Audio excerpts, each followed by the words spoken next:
Selamat tahun baru kawan. Kawan, sudah tahun baru lagi. Belum juga tibakah saatnya kita menunduk, memandang diri sendiri, bercermin firman Tuhan sebelum kita dihisapnya. Kawan, siapakah kita ini sebenarnya? Musliminkah, mukminin, muttaqin, khalifah Allah, umat Muhammadkah kita, khairu ummatinkah kita? Atau kita sama saja dengan makhluk lain, atau bahkan lebih rendah lagi, hanya budak-budak perut dan kelamin? Iman kita kepada Allah dan yang gaib rasanya lebih tipis dari uang kertas ribuan, lebih pipih dari kain rok perempuan. Betapapun tersiksa, kita khusyuk di depan masa dan tiba-tiba buas dan binal justru saat di saat sendiri bersamanya. Syahadat kita rasanya seperti perut beduk atau pernyataan setia pegawai rendah aja, kosong tak berdaya. Salat kita rasanya lebih buruk dari senam ibu-ibu, lebih cepat daripada menghirup kopi panas, dan lebih ramai daripada lamunan 1000 anak muda. Doa kita sesudahnya justru lebih serius, kita memohon hidup enak di dunia dan bahagia di sorga.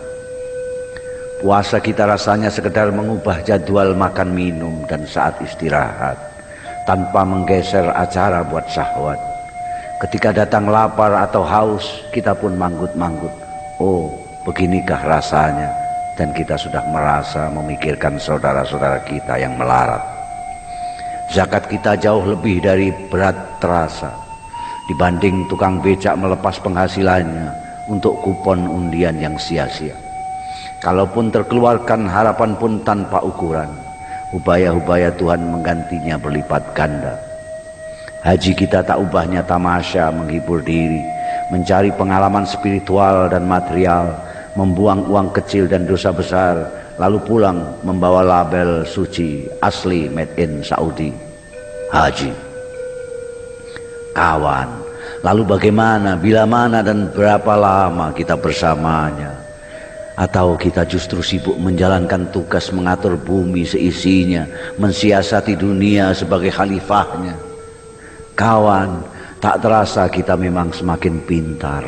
Mungkin kedudukan kita sebagai khalifah mempercepat proses kematangan kita. Paling tidak kita semakin pintar berdalih. Kita perkosa alam dan lingkungan demi ilmu pengetahuan. Kita berkelahi demi menegakkan kebenaran, melacur dan menipu demi keselamatan, memamerkan kekayaan demi mensyukuri kenikmatan, memukul dan mencaci demi pendidikan, berbuat semaunya demi kemerdekaan, tidak berbuat apa-apa demi ketentraman, membiarkan kemungkaran demi kedamaian. Pendek kata, demi semua yang baik, halallah semua sampai pun yang paling tidak baik. Lalu bagaimana para cendekiawan dan seniman, para mubaligh dan kiai, penyambung lidah Nabi? Jangan ganggu mereka.